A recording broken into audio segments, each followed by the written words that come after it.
The Panzerkampfwagen IV, commonly known as the Panzer IV, was a German medium tank developed in the late 1930s and used extensively during the Second World War. Its ordnance inventory designation was Sd.Kfz. 161. Designed as an infantry support tank, the Panzer IV was not originally intended to engage enemy armor. That function was performed by the lighter Panzer III. However, with the flaws of pre-war doctrine becoming apparent and in the face of Soviet T-34 tanks, the Panzer IV soon assumed the tank fighting role of its increasingly obsolete cousin. The most widely manufactured and deployed German tank of the Second World War, the Panzer IV was used as the base for many other fighting vehicles, including the Sturmgeschütz IV Tz.4 assault gun, Jagdpanzer IV tank destroyer, the Wirbelwind self-propelled anti-aircraft weapon, and the Brummbär currency self-propelled gun. Robust and reliable, it saw service in all combat theaters involving Germany and has the distinction of being the only German tank to remain in continuous production throughout the war, with over 8,800 produced between 1936 and 1945. Upgrades and design modifications, often made in response to the appearance of new Allied tanks, extended its service life. Generally, these involved increasing the Panzer IV's armor protection or upgrading its weapons, although during the last months of the war, with Germany's pressing need for rapid replacement of losses, design changes also included retrograde measures to simplify and speed up the manufacturing process. The Panzer IV was the most widely exported tank in German service, with around 300 sold to partners such as Finland, Romania, Spain and Bulgaria. After the war, Syria procured Panzer IVs from France and Czechoslovakia, which were to see combat in the 1967 Six-Day War. Development history, origins. The Panzer IV was the brainchild of German general and innovative armored warfare theorist General Heinz Guderian. In concept, it was intended to be a support tank for use against enemy anti-tank guns and fortifications. Ideally, each tank battalion in a panzer division was to have 3 medium companies of Panzer IIIs and 1 heavy company of Panzer IVs. On January 11, 1934, the German Army wrote the specifications for a medium tractor, and issued them to a number of defense companies. To support the Panzer III, which would be armed with a 37 mm anti-tank gun, the new vehicle would have a short-barreled 75 mm howitzer as its main gun, and was allotted a weight limit of 24 tons. Development was carried out under the name Begleitwagen, or BW, to disguise its actual purpose, given that Germany was still theoretically bound by the Treaty of Versailles. MAN, Krupp, and Rheinmetall-Borsig each developed prototypes, with Krupp's being selected for further development. The chassis had originally been designed with a 6-wheeled interleaved suspension, but the German Army amended this to a torsion bar system. Permitting greater vertical deflection of the road wheels, this was intended to improve performance and crew comfort both on and off-road. However, due to the urgent requirement for the new tank, neither proposal was adopted, and Krupp instead equipped it with a simple leaf-spring double-bogie suspension. The prototype required a crew of 5 men. The hull contained the engine bay to the rear, with the driver and radio operator, who doubled as the hull machine gunner, seated at the front left and front right, respectively. In the turret, the tank commander sat beneath his roof hatch, while the gunner was situated to the left of the gun breech and the loader to the right. The turret was offset 66.5 mm to the left of the chassis center line, while the engine was moved 152.4 mm to the right.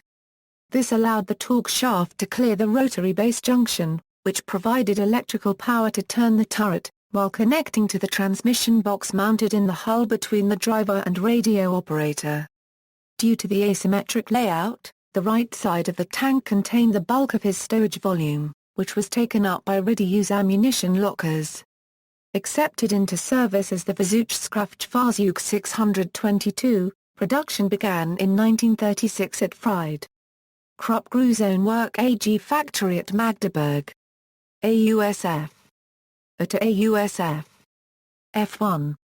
The first mass-produced version of the Panzer IV was the Ausf. 1/4 Rungener, in 1936. It was powered by Maybach's La 108 TR, producing 250 PS, and used the Skra 75 transmission with 5 forward gears and 1 reverse, achieving a maximum road speed of 31 km per hour. As main armament, the vehicle mounted the Kampfwagen Kanon 37L/2475 ohm tank gun, which was a low-velocity gun mainly designed to fire high-explosive shells against armored targets, firing the Panzer granate at 430 meters per second. The Kpfw 37 could penetrate 43 mm, inclined at 30 degrees, at ranges of up to 700 meters. A 7.92 ohm MG-34 machine gun was mounted coaxially with the main gun in the turret, while a second machine gun of the same type was mounted in the front plate of the hull. The AUSF-A was protected by 14.5 ohm of steel armor on the front plate of the chassis, and 20 ohm on the turret. This was only capable of stopping artillery fragments, small arms fire, and light anti-tank projectiles. After manufacturing 35 tanks of the A version, in 1937 production moved to the AUSF-B. Improvements included the replacement of the original engine with the more powerful 300 PS Maybach LA120TR, and the transmission with the new SSGA 75 transmission, with 6 forward gears and 1 reverse gear. Despite a weight increase to 1680, this improved the tank's speed to 39 km per hour. The glacis plate was augmented to a maximum thickness of 30 mm, and the hull-mounted machine gun was replaced by a covered pistol port. 42 Panzer IV AUSF-ABS were manufactured before the introduction of the AUSF-AC in 1938. This saw the turret armor increased to 30 ohm, which brought the tank's weight to 18.148 t. After assembling 40 AUSF-ACs, starting with chassis number 80341, the engine was replaced with the improved LA120TRM. The last of the 140 AUSF-ACs was produced in August 1939, and production changed to the AUSF-AD. This variant, of which 248 vehicles were produced, reintroduced the hull machine gun and changed the turret's internal gun mantlet to an external one. Again, protection was upgraded, this time by increasing side armor to 20 ohm. As the German invasion of Poland in September 1939 came to an end, it was decided to scale up production of the Panzer IV, which was adopted for general use on September 27, 1939 as the Sturmgeschütz IV 161. In response to the difficulty of penetrating British infantry tanks during the Battle of France, the Germans had tested a 50 ohm Gunner Euro based on the 5 cm Pak-38 anti-tank Gunner Euro on a Panzer IV AUSF-AD. However, with the rapid German victory in France, the original order of 80 tanks was cancelled before they entered production.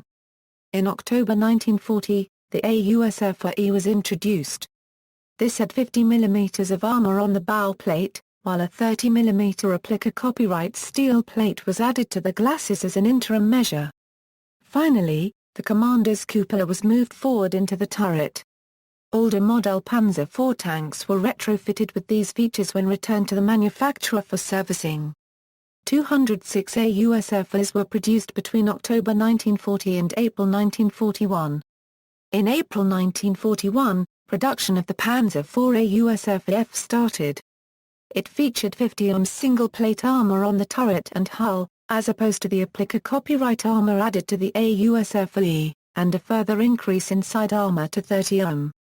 The weight of the vehicle was now 22.3 tons, which required a corresponding modification of track width from 380 to 400 ohm to reduce ground pressure. The wider tracks also facilitated the fitting of ice sprags, and the rear idler wheel and front sprocket were modified. The designation AUSF-F was changed in the meantime to AUSF-F1, after the distinct new model, the AUSF-F2, appeared. A total of 471 AUSF-F tanks were produced from April 1941 to March 1942.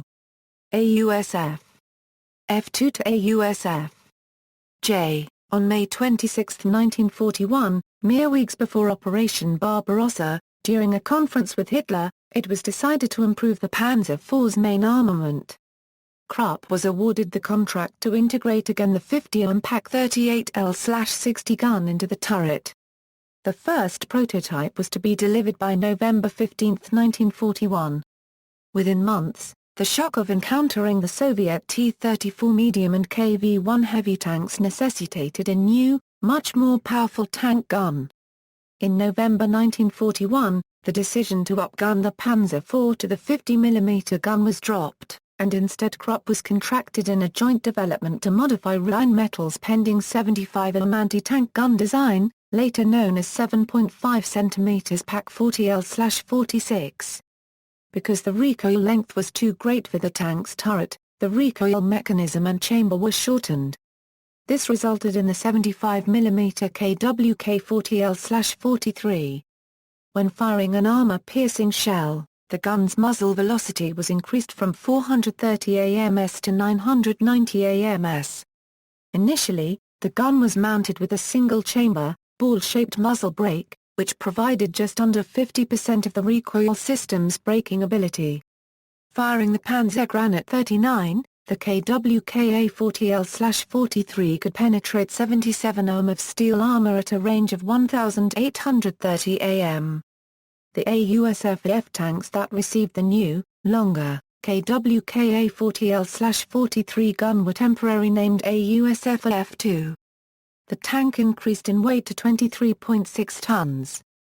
3 months after beginning production, the Panzer IV AUSF F2 was renamed AUSF AG. During its production run from March 1942 to June 1943, the Panzer IV AUSF AG went through further modifications, including another armor upgrade. Given that the tank was reaching its viable limit, to avoid a corresponding weight increase, the appliqué copyright 20mm steel plates were removed from its side armor, which instead had its base thickness increased to 30mm. The weight saved was transferred to the front, which had a 30mm face-hardened appliqué copyright steel plate welded to the glacis. In total, frontal armor was now 80 ohm thick. This decision to increase frontal armor was favorably received according to troop reports on November 8, 1942, despite technical problems of the driving system due to added weight. At this point, it was decided that 50% of Panzer IV productions would be fitted with 30 ohm thick additional armor plates. Subsequently on January 5, 1943, Hitler decided that all Panzer IV should have 80 ohm frontal armor. To simplify production, the vision ports on either side of the turret and on the right turret front were removed, while a rack for 2 spare road wheels was installed on the track guard on the left side of the hull. Complementing this, brackets for 7 spare track links were added to the glacis plate. For operation in high temperatures, the engine's ventilation was improved by creating slits over the engine deck to the rear of the chassis, and cold weather performance was boosted by adding a device to heat the engine's coolant, as well as a starter fluid injector. A new light replaced the original headlight, and the signal port on the turret was removed. On March 19, 1943, the first Panzer IV with SH 1/4 end skirts on its sides and turret was exhibited. The double hatch for the commander's cupola was replaced by a single round hatch from very late model AUSF G, and the cupola was up-armored as well. In April 1943, the KWK 40L/43 was replaced by the longer 75mm KWK 40L/48 gun, with a redesigned multi-baffle muzzle brake with improved recoil efficiency. The next version, the AUSF H, began production in June 1943 and received the designation Sd.Kfz A161/2. This variant saw the integrity of the glacis armor improved by manufacturing it as a single 80mm plate. To prevent adhesion of magnetic anti-tank mines, which the Germans feared would be used in large numbers by the Allies, Zimarit paste was added to all the vertical surfaces of the tank's armor. The vehicle's side and turret were further protected by the addition of 5mm side skirts and 8mm turret skirts. During the AUSF H's production run, its rubber-tired return rollers were replaced with cast steel. The hull was fitted with triangular supports for the easily damaged side skirts. A hole in the roof, designed for the Knife de Gangsoif, was plugged by a circular armored plate due to shortages of this weapon. These modifications meant that the tank's weight jumped to 25 tons, reducing its speed, a situation not improved by the decision to adopt the Panzer III's 6-speed SSGA-77 transmission, which was inferior to that of earlier model Panzer IVs. Despite addressing the mobility problems introduced by the previous model, the final production version of the Panzer IV Euro, the AUSF Euro, was considered a retrograde from the AUSF. Born of German necessity to replace heavy losses, it was greatly simplified to speed production. The electric generator that powered the tank's turret traverse was removed, so the turret had to be rotated manually. The space was later used for the installation of an auxiliary 200-litre fuel tank. Road range was thereby increased to 320 km, the pistol and vision ports in the turret were removed, and the engine's radiator housing was simplified by changing the slanted sides to straight sides. In addition, the cylindrical muffler was replaced by two flame-suppressing mufflers. By late 1944, Zimmerit was no longer being applied to German armored vehicles, and the Panzer IV side skirts had been replaced by wire mesh, while to further speed production the number of return rollers was reduced from 4 to 3. In a bid to augment the Panzer IV's firepower, an attempt was made to mate a Panther turret Euro carrying the longer 75 OML/70 tank Euro to a Panzer IV hull. This was unsuccessful, and confirmed that the chassis had, by this time, reached the limits of its adaptability in both weight and available volume. Production: the Panzer IV was originally intended to be used only on a limited scale, so initially Krupp was its sole manufacturer. Prior to the Polish campaign, only 217 Panzer IVs were produced, 35 AUSF-A, 42 AUSF-B, and 140 AUSF-C. In 1941 production was extended to Vermag and the Neblungenik in the Austrian city of St. Valentin. In 1941, an average of 39 tanks per month were built.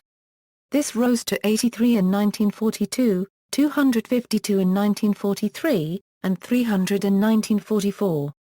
However, in December 1943, Krupp's factory was diverted to manufacture the Sturmgeschütz IV Tz4 and, in the spring of 1944, the Vermag factory began production of the Jagdpanzer IV, leaving the Neblungenik as the only plant still assembling the Panzer IV. With the slow collapse of German industry under pressure from Allied air and ground offensives in October 1944, the Neblungenik factory was severely damaged during a bombing raid by March and April 1945. Production had fallen to pre-1942 levels, with only around 55 tanks per month coming off the assembly lines. Export: the Panzer IV was the most exported German tank of the Second World War. In 1942, Germany delivered 11 tanks to Romania and 32 to Hungary, many of which were lost on the Eastern Front between the final months of 1942 and the beginning of 1943. Romania received approximately 120 Panzer IV tanks of different models throughout the entire war. To arm Bulgaria, Germany supplied 46 or 91 Panzer IVs, and offered Italy 12 tanks to form the nucleus of a new armoured division. These were used to train Italian crews while Italian dictator Benito Mussolini was deposed, but were retaken by Germany during its occupation of Italy in mid-1943. The Spanish government petitioned for 100 Panzer IVs in March 1943, but only 20 were ever delivered, by December. Finland bought 30, but only received 15 in 1944, and the same year a second batch of 62 or 72 was sent to Hungary. In total, some 297 Panzer IVs of all models were delivered to Germany's allies. Combat history: the Panzer IV was the only German tank to remain in both production and combat throughout World War II, and measured over the entire war it comprised 30% of the Wehrmacht's total tank strength. Although in service by early 1939, in time for the occupation of Czechoslovakia, at the start of the war the majority of German armour was made up of obsolete Panzers and Panzer IIs. The Panzer I in particular had already proved inferior to Soviet tanks, such as the T-26, during the Spanish Civil War. Western Front and North Africa. When Germany invaded Poland on September 1, 1939, its armored corps was composed of 1,445 Panzers, 1,223 Panzer IIs, 98 Panzer IIs and 211 Panzer IVs. The more modern vehicles amounted to less than 10% of Germany's armored strength. The 1st Panzer Division had a roughly equal balance of types, with 17 Panzers, 18 Panzer IIs, 28 Panzer IIs, and 14 Panzer IVs per battalion. The remaining Panzer divisions were heavy with obsolete models, equipped as they were with 34 Panzers, 33 Panzer IIs, 5 Panzer IIs, and 6 Panzer IVs per battalion. Although the Polish army possessed less than 200 tanks capable of penetrating the German light tanks, Polish anti-tank guns proved more of a threat, reinforcing German faith in the value of the close-support Panzer IV.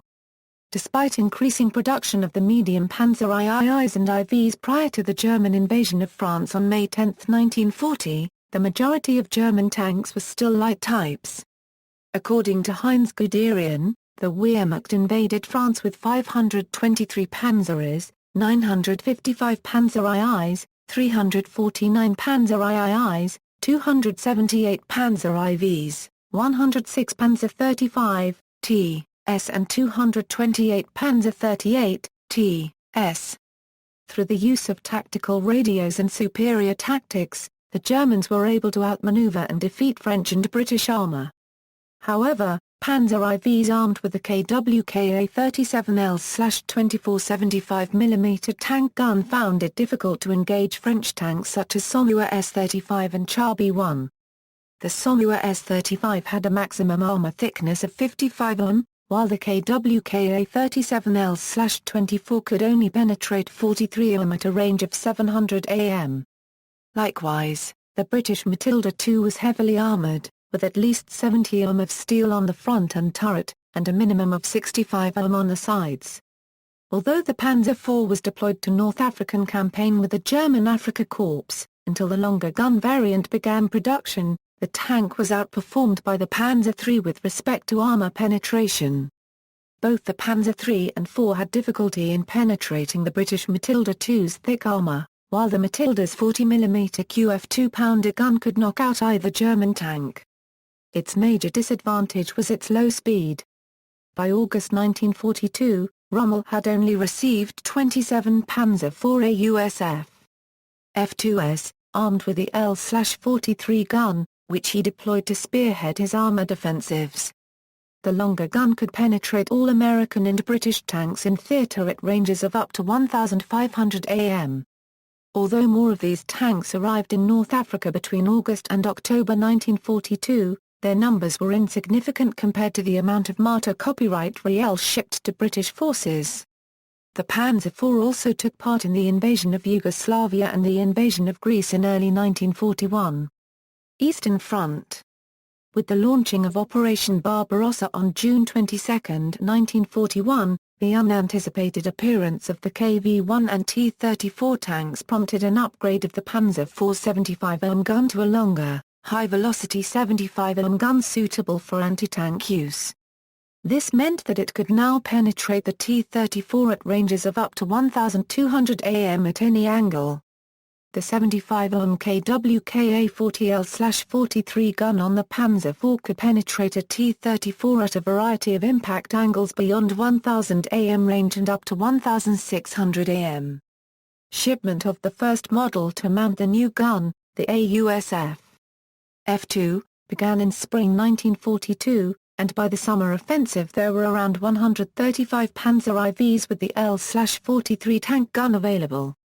At the time, these were the only German tanks that could defeat the Soviet T-34 or KV-1. He played a crucial role in the events that unfolded between June 1942 and March 1943, and the Panzer IV became the mainstay of the German panzer divisions. Although in service by late September 1942, the Tiger I was not yet numerous enough to make an impact and suffered from serious teething problems, while the Panther was not delivered to German units in the Soviet Union until May 1943. The extent of German reliance on the Panzer IV during this period is reflected by their losses. 502 were destroyed on the Eastern Front in 1942. The Panzer IV continued to play an important role during operations in 1943, including at the Battle of Kursk. Newer types, such as the Panther, were still experiencing crippling reliability problems that restricted their combat efficiency, so much of the effort fell to the 841 Panzer IVs that took part in the battle. Throughout 1943, the German army lost 2,352 Panzer IVs on the Eastern Front. Some divisions were reduced to 12 Euro-18 tanks by the end of the year. In 1944, a further 2,643 Panzer IVs were destroyed, and such losses were becoming increasingly difficult to replace. Nevertheless, due to a shortage of replacement Panther tanks, the Panzer IV continued to form the core of Germany's armoured divisions, including elite units such as the 2 SS Panzer Corps, through 1944. In January 1945, 287 Panzer IVs were lost on the Eastern Front. It is estimated that combat against Soviet forces accounted for 6,153 Panzer IVs, or about 75% of all Panzer IV losses during the war. Western Front. Panzer IVs comprised around half of the available German tank strength on the Western Front prior to the Allied invasion of Normandy on June 6, 1944. Most of the 11 panzer divisions that saw action in Normandy initially contained an armoured regiment of 1 battalion of Panzer IVs and another of Panthers, for a total of around 160 tanks, although Waffen-SS panzer divisions were generally larger and better equipped than their Heer counterparts. Regular upgrades to the Panzer IV had helped to maintain its reputation as a formidable opponent. The Bocage countryside in Normandy favoured defence, and German tanks and anti-tank guns inflicted very heavy casualties on Allied armour during the Normandy campaign, despite the overwhelming Allied air superiority. On the offensive, German counter-attacks were blunted in the face of Allied artillery, infantry held anti-tank weapons, tank destroyers and anti-tank guns, as well as the ubiquitous fighter-bomber aircraft. The rugged terrain caused the side-skirt armour used to pre-detonate shape-charge anti-tank weapons, such as the British Pz.Kpfw, to be pulled away. German tankers in all theatres were frustrated by the way these skirts were easily torn off when going through dense brush. The Allies had also been developing lethality improvement programs of their own. The widely used American-designed M4 Sherman medium tank, while mechanically reliable, suffered from thin armour and an inadequate gun. Against earlier model Panzer IVs, it could hold its own, but with its 75 mm M3 gun, struggled against the late-model Panzer IV. The late-model Panzer IV's 80 mm frontal hull armour could easily withstand hits from the 75 mm weapon on the Sherman at normal combat ranges, though the turret remained vulnerable. The British outgunned the Sherman with their highly effective QF 17-pounder anti-tank gun, resulting in the Firefly. Although this was the only Allied tank capable of dealing with all current German tanks at normal combat ranges, few were available in time for the Normandy invasion. From D-Day to the end of the Normandy campaign a further 550 Fireflies were built. A second British tank equipped with a 17 PDR gun, the cruiser Mk8 Challenger, could not participate in the initial landings, having to wait for port facilities to be ready to land. It was not until July 1944 that American Shermans, fitted with a 76 mm M1 tank gun, achieved a parity in firepower with the Panzer IV. However, most Shermans were not upgraded with the new gun. However, despite the general superiority of its armoured vehicles, by August 29, 1944, as the last surviving German troops of 5th Panzer Army and 7th Army began retreating towards Germany, the twin cataclysms of the Falaise Pocket and the Seine crossing had cost the Wehrmacht dearly. Of the 2,300 tanks and assault guns it had committed to Normandy, over 2,200 had been lost.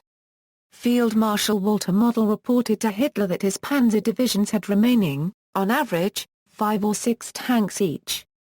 During the winter of 1944-45, the Panzer IV was one of the most widely used tanks in the Ardennes offensive, where further heavy losses was often due to fuel shortages as to enemy action impaired major German armoured operations in the West thereafter.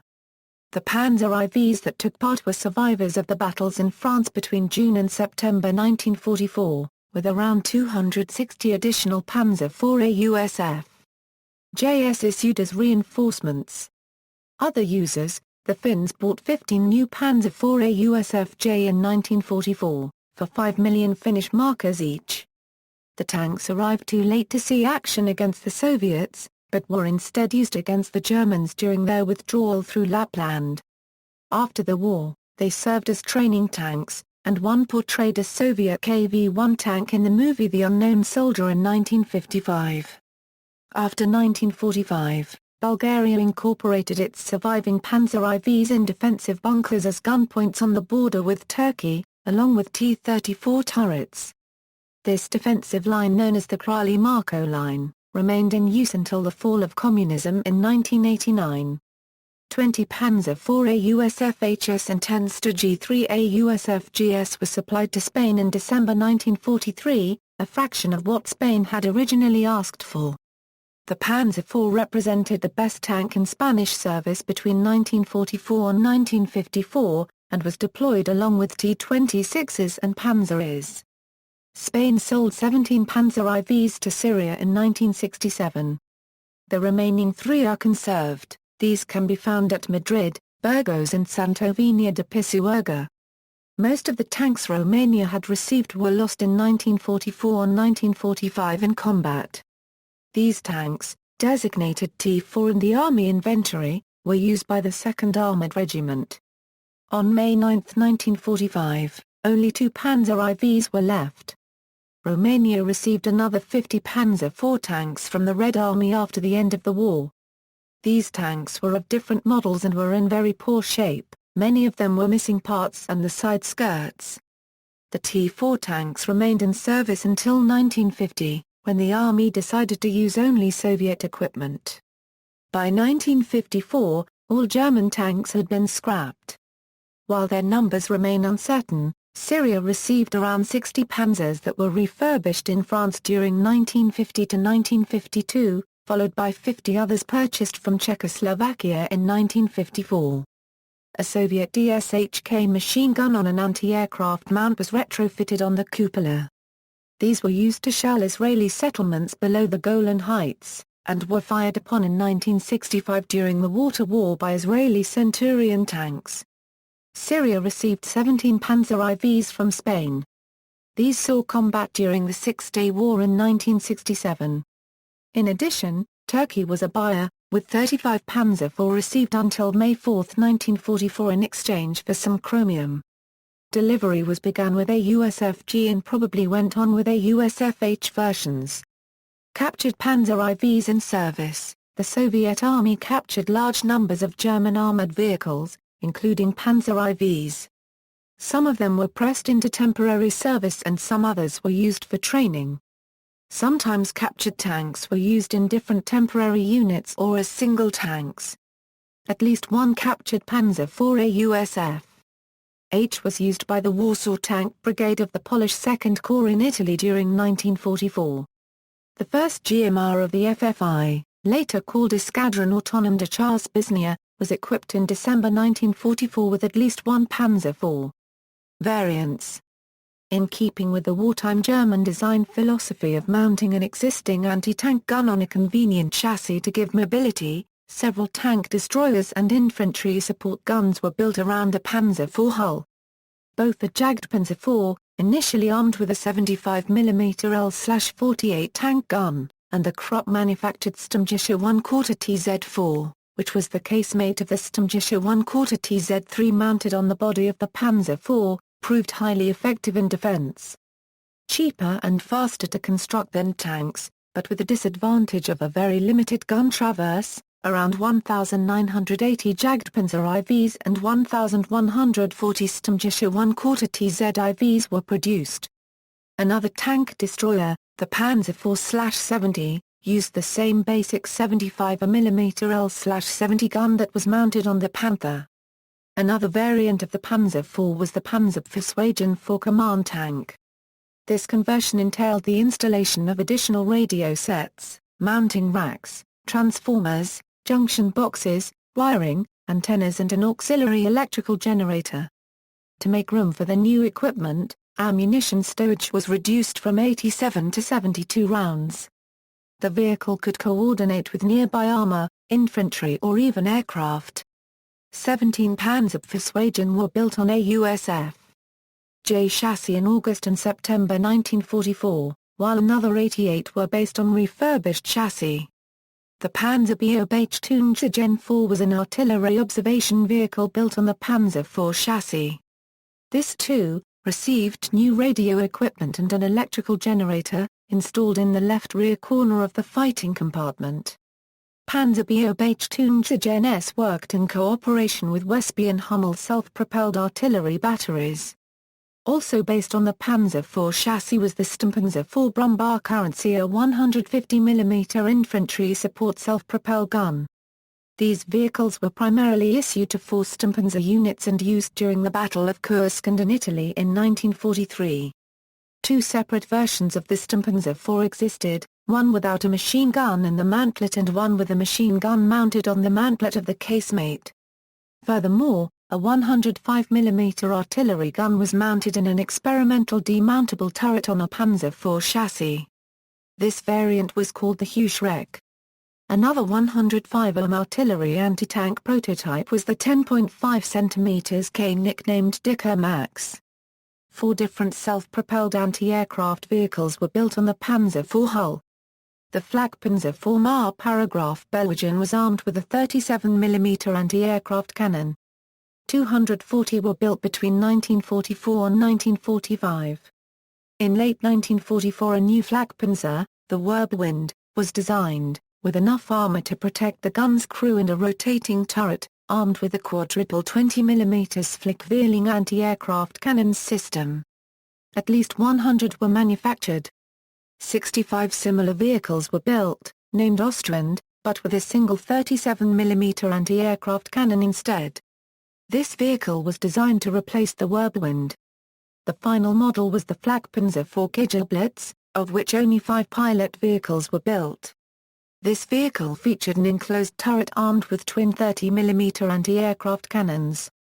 Although not a direct modification of the Panzer IV, some of its components, in conjunction with parts from the Panzer III, were utilized to make one of the most widely used self-propelled artillery chassis of the war, the Gscher I IV. This chassis was the basis of the Hummel artillery piece, of which 666 were built, and also the 88 mm gun-armed Nashorn tank destroyer, with 473 manufactured. To resupply self-propelled howitzers in the field, 150 ammunition carriers were manufactured on the Gscher I IV chassis. Another rare variant was the Panzer IV armored recovery vehicle. Some were believed to have been converted locally, 21 were converted from hulls returned for repair between October 1944 and January 1945. The conversion involved removing the turret and adding a wooden plank cover with an access hatch over the turret ring and the addition of a 2-ton jib crane and rigid towing bars. See also: List of military vehicles of World War II, List of World War II military vehicles of Germany, List of Sd.Kfz designations, Panzer III-4, tanks of comparable role, performance and era, T-34 a Soviet contemporary, M4 Sherman a US contemporary, Cromwell tanker British contemporary. Notes. References. External links: the restoration of a Panzer IV in running condition to the Tank Museum of Solmer, France.